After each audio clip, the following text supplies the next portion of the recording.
One TV special report.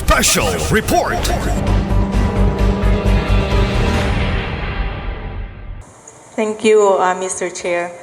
Mr. Chair, I came across a similar city ordinance of Quezon City, which reflects also three whereases nga exactly the same with the proposed ordinance. Pero here in Quezon City's ordinance also implied nga no collection policy. Pero yung title is specific. It's prohibiting school authorities and members of PTA in public schools in Quezon City from requiring the payment of any fee or voluntary contribution prior to or as a condition precedent for the enrollment or graduation of students. So, specific yun siya nga dili allowed mag-collect especially during enrollment and not as a requirement to get an exam or ganina pag explain ni Ma'am Arlene, she uses the word class record or something like scorecard or yun ana. So it's similar to examination. So dinhi na siya mga provisions nga not allowed and there is no implementing agency involving the sanggunian panglungsod. Pero naa dinhi ang participation and the role of the SDS of Quezon City Division. Siya ang mag-monitor of the faithful compliance of all the public elementary and high schools in this ordinance. This ordinance also provides kaning mga violations similar to the national rates or the national law. There is also another ordinance in Bacolod City, pero canceling all the miscellaneous fees required in the public schools such as katong authorized or allowed nga collection like the scout fee, the Red Cross fee, the athletic fee, the school paper or school ID fees. Giwala nila, gi-cancel nila, but the city provided the amount to the student, to the school. It's the city who will pay for this. Sa ato pa, dili na allowed ang schools or ang PTA mo collect for this four types of accounts or donations or solicitation. Pero the city provides for the funding. Maora ni ako ang nakita nga mga ordinances on no collection policies. Others, they come up with a resolution strengthening the national law of no collection policies. Thank you, Mr. Chair. Thank you, Honorable Ko. Modesty aside, the Chair also knows about that ordinance in Quezon City. It was enacted in June 9, 2014, no, because of the reported many collections being made mandatory by the PTAs. I have researched that. But I extend my research to Cebu City. Napos like himo nga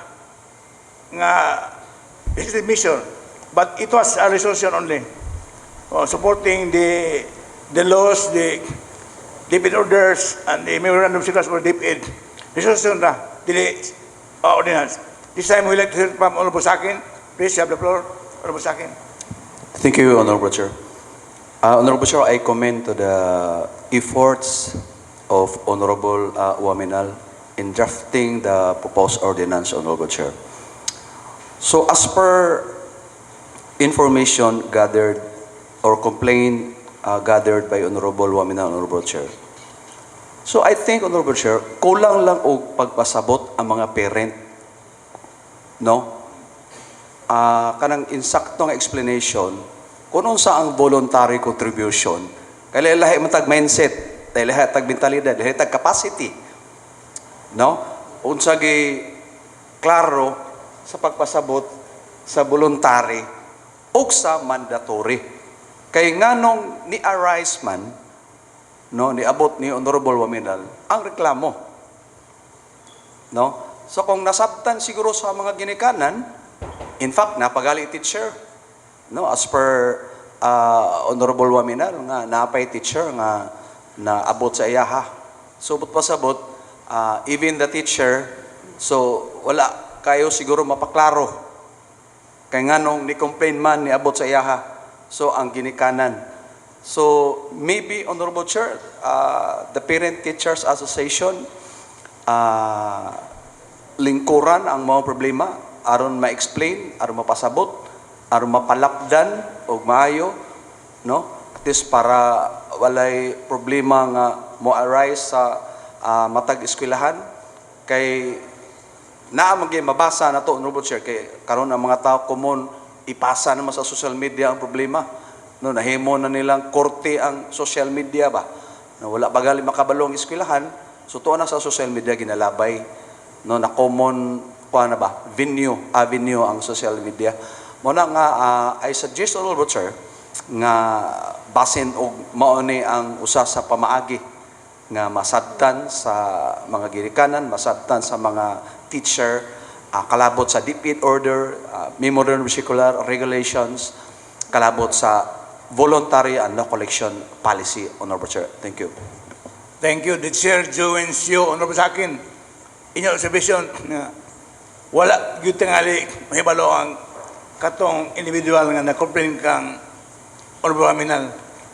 Kay kung dito nandito sa DepEd, the appropriate party sa DepEd, nasito to na ayos sa orient. Pasabot. Amo ni pala siya sa DepEd, di na pwede.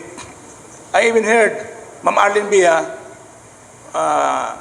manifested that even voluntary contributions, dili ka na pwedeng require sa DepEd. Voluntary na kani, di na pwede. So, klaro kayo nga tinuod na imong observation o sa akin nga wala ang may balo ang parents. Labi na ito na complain kang Waminal, siya mo receiving in sa complaint. So, as a counselor, he tried to make a solution to our ordinance, masig. Di na consider sa daghan nga hintungdan, it might benefit the parents and of course the children who are enrolled in public schools. So I can say that Honorable Waminal has really noble intentions in pursuing this ordinance. Anyway, we'll try to decipher this. The Ma'am Arlene, DepEd, will give copies of the orders by tomorrow. And then our Secretary, Attorney Ronnie, will give copies to Honorable Waminal. And Honorable Waminal will make a response to the President Bever by honor before June 9. Our next negotiation. And please, Honorable Waminal, can you give copy also to all the council members?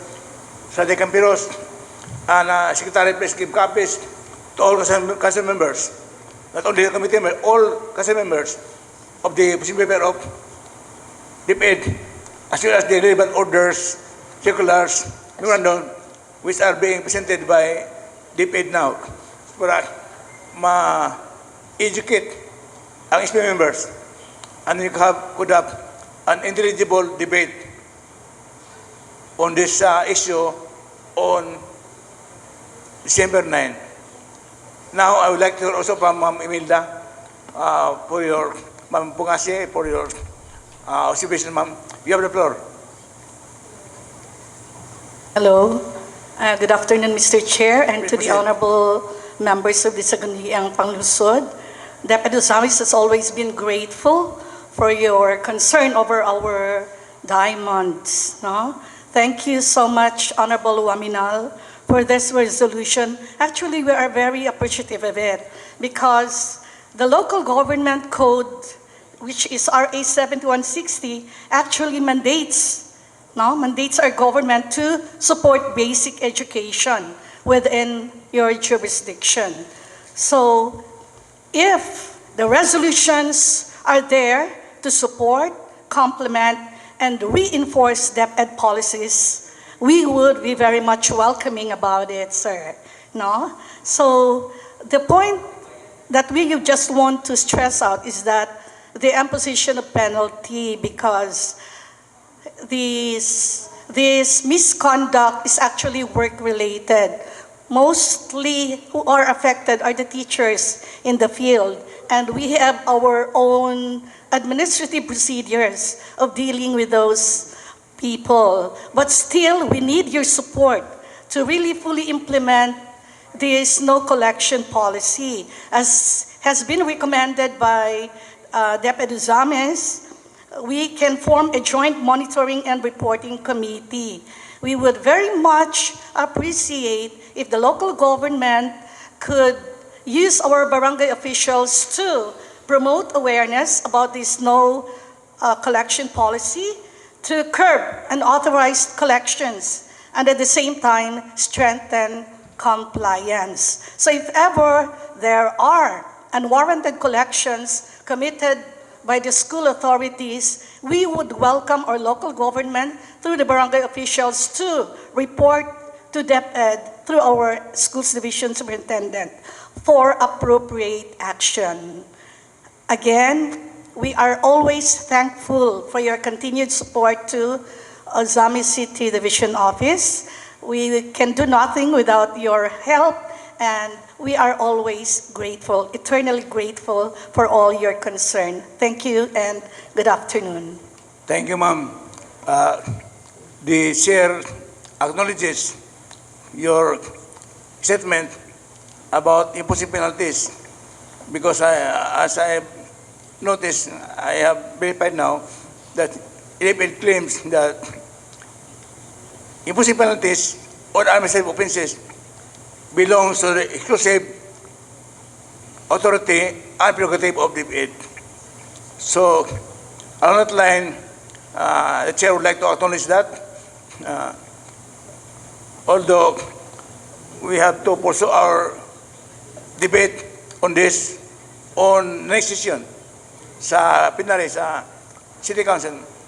And I hope my colleagues will be armed with necessary information, necessary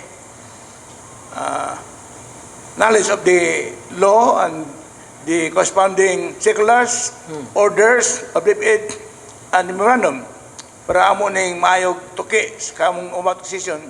So we thank you also for your coming here to explain to us the essence of the DepEd rules and regulations in line with national laws and DepEd orders.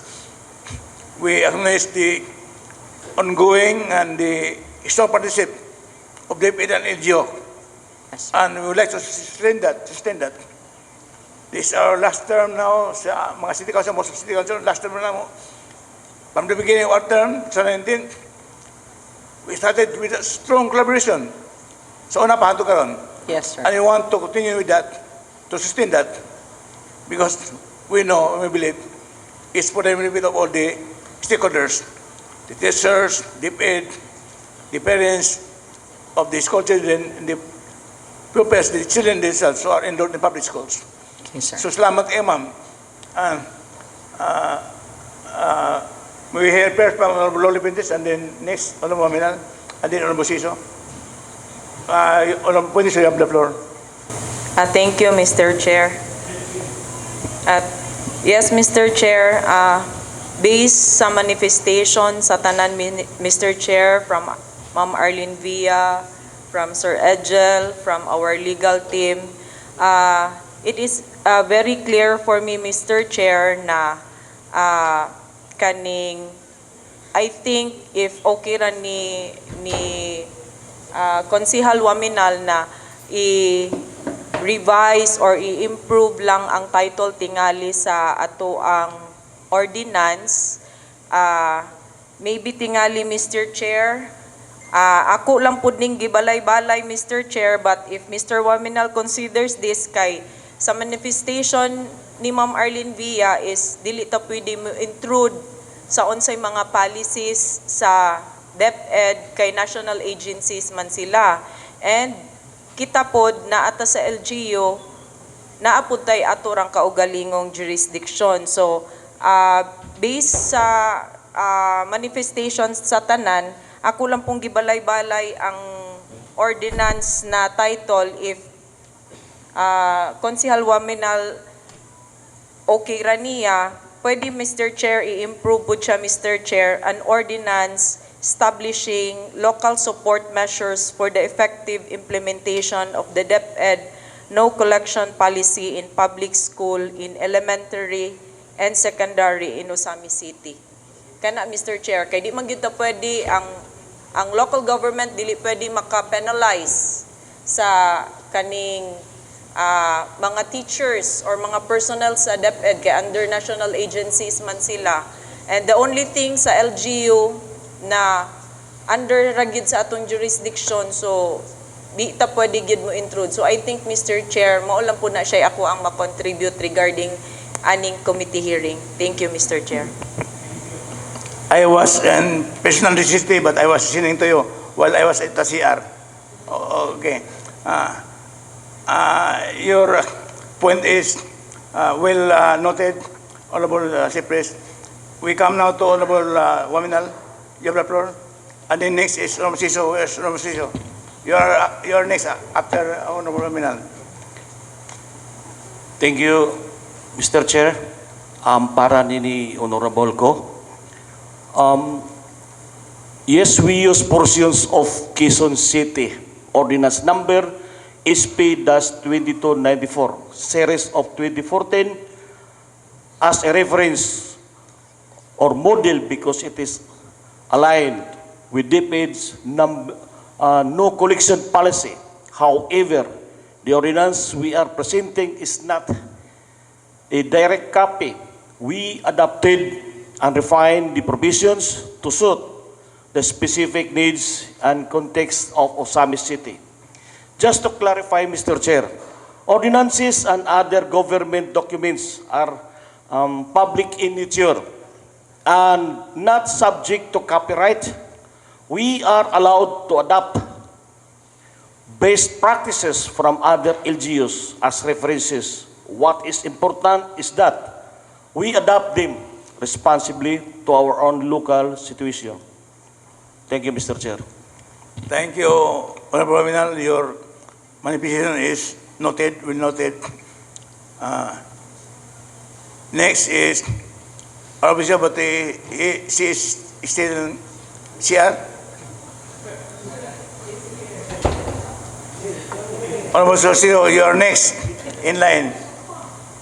You have the floor, Honorable Siso. Thank Please you. continue. Thank you, Mr. Chair. We are requiring our DepEd to submit their position paper, including also the author, Mr. Chair, to submit their position paper. Can I request the author, Mr. Chair, if possible, we could also, can he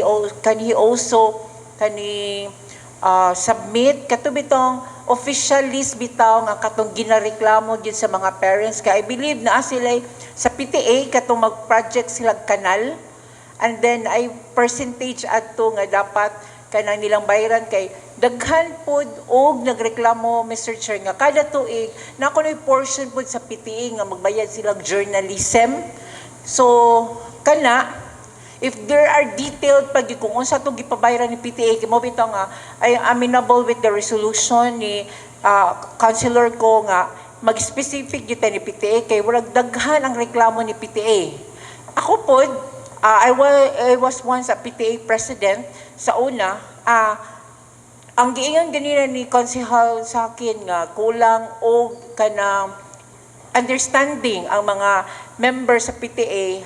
Actually, for me, kulang og diskarte ang PTA officers. Kay ang pagkangalan man gud nga si PTA, once nga naay mga officers, gina-require man gud na sa mga teachers nga dapat naagay project si PTA or naghihimuon si PTA para ma-address ang mga mga gagmay nga mga problema sa eskwelahan like katong sa drainage, kanang pagpamlimpyo silang field, kanang kana bitaw mga gagmay bitaw mga posit nga mga gripo nga kinang ipang repair mangayo manggod dayon si school ni PTA nga unta tabangay mininyo nga ma-address ni mga problema para matabangan ang mga estudyante. So mo nang di pod kay nato blame si PTA, Mr. Chair, kay mangayo magpudgud-pud og tabang nila ang mga school. So with that, probably ang list atong mga gustong voluntary payment or voluntary nga contribution sa parents, kuanto na to ma-identify kung unsa to kay para pod ato ang matagaan og pagtagad nga nung naabot to inato nga pabayron gyud si parents. Okay, you desire a list from the Yes, author? breakdown. But there's a statement from the author that he has a list of complaints. Wala sa naingon nato nga nasa list of complaints. Isulti siya nga na complaint siya nga usa ka tawo. Wala sa list. Unsa to'y pabayran nga Can para the kanal? honorable criminal respond? Na ba kay list sa mga complaints? Wala, Mr. Chair. Wala. Wala sa isulti nga nasa list nga sa complaint. Isulti nga na usa ka inikanan nga nag-complaint siya muna it was put to come up with an ordinance. Okay. So perhaps we can ask that from the PTA. DepEd pod. PTA or PTA. Kinaman na sila yung federation, Mr. Chair. Whom you would like to ask from? If we could have the DepEd, kay under man po na nilang federation, I think they're supervising the federation. Ma'am Arlene, can you have the list Thank of complaints you. from the parents? Thank you, Mr. Chair. Maybe the Honorable Councilor Suizo is referring to the authorized voluntary school contributions which the PTA may collect. Yes. As contained in the guidelines, PTA guidelines and the regulation of operations of PTAs, it's found in page 52. Contributions, Philippine Red Cross. Yes. Amount per learner, 50 pesos. BSP. Parent-Teacher Association membership dues. Amount per learner. Reasonable amount to be determined by the PTA BOD. So, mo na siya nga kung katong ginikanan nga wala naka-attend sa meeting, unya ang ginikanan nga present, nag-agree nga membership contribution sila o 500 pesos for the whole year, which can be paid on staggered basis. Pwede na siya tag 20-20 ang simana. Dili lang po huna-hunaon nga tibuok yun siyang ihatag. Learners organizations, based on existing school policies. Learners organizations can be SELG, Supreme Elementary Local Government, and SSLG for the secondary level. Boy Scouts of the Philippines, 50 pesos.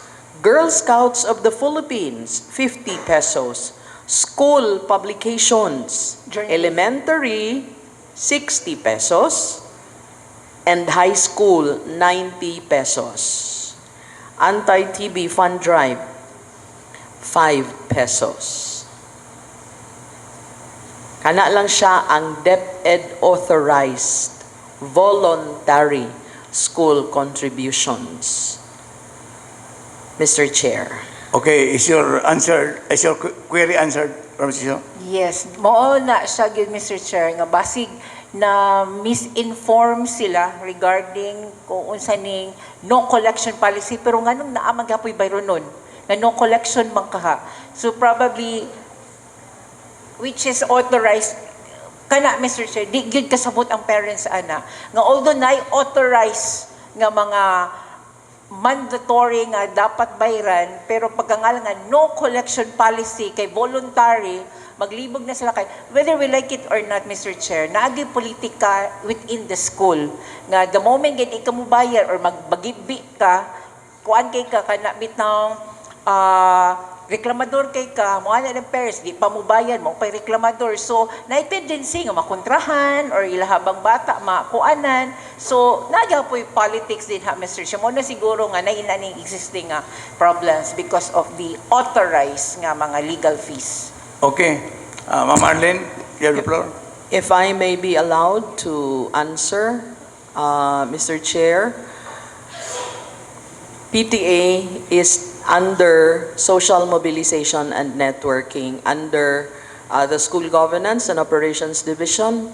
And when we go back to our station, we will talk it out with our federated PTA as we have been consistently coordinating with him.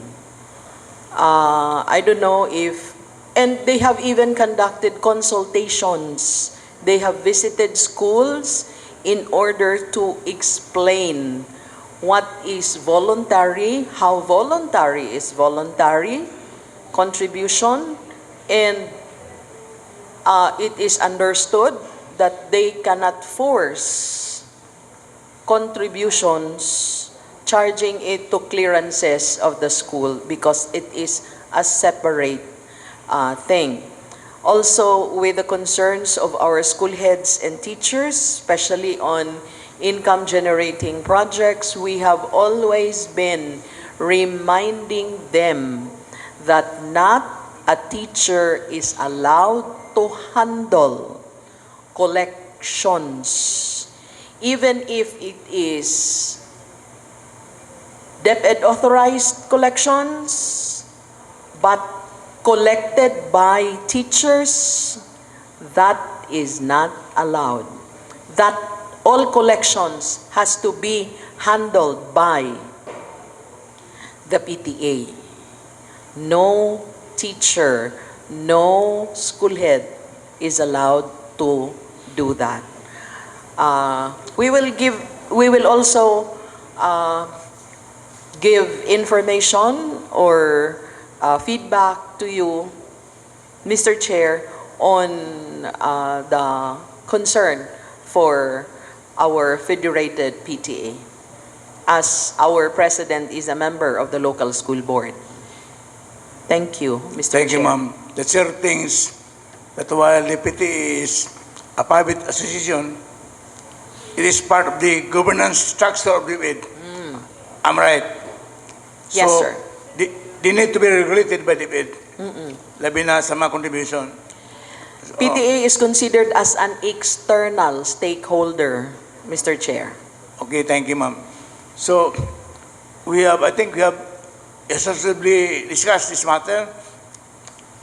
In the meantime, we'll await tomorrow the copies of the DepEd orders, ma'am, memos and circulars from DepEd to our secretary, and our secretary will furnish copies of all members. Yes, sir. And in the meantime, Honorable Minal will respond to your paper to give copies to all its members for us to deliberate on December 9, our next single session. So, I'm happy with the flow of the discussion now, because we are being educated about this matter. It gives us more knowledge and more enlightenment. And we thank our legal officers, Attorney Pansolita and Attorney Buen Divitario, for guiding us in the path, in the line of the legal implications. And we significantly thank the DepEd for sending Ma'am Amelia Pangasi and Ma'am Arlene Villa to us this afternoon to guide us in our framing of a measure, legislative measure for the good of OSA missions. So, we have a next session this afternoon. Thank you, Sir A.J. Bidla, for sparing us your valuable time to come over and to guide us also in this endeavor today. In the meantime, I have realized that we already are in harmony in our thinking, in our hearts about this issue. So we have to wind up this joint committee hearing. And now, Chair declares this committee hearing adjourned. Thank you very much.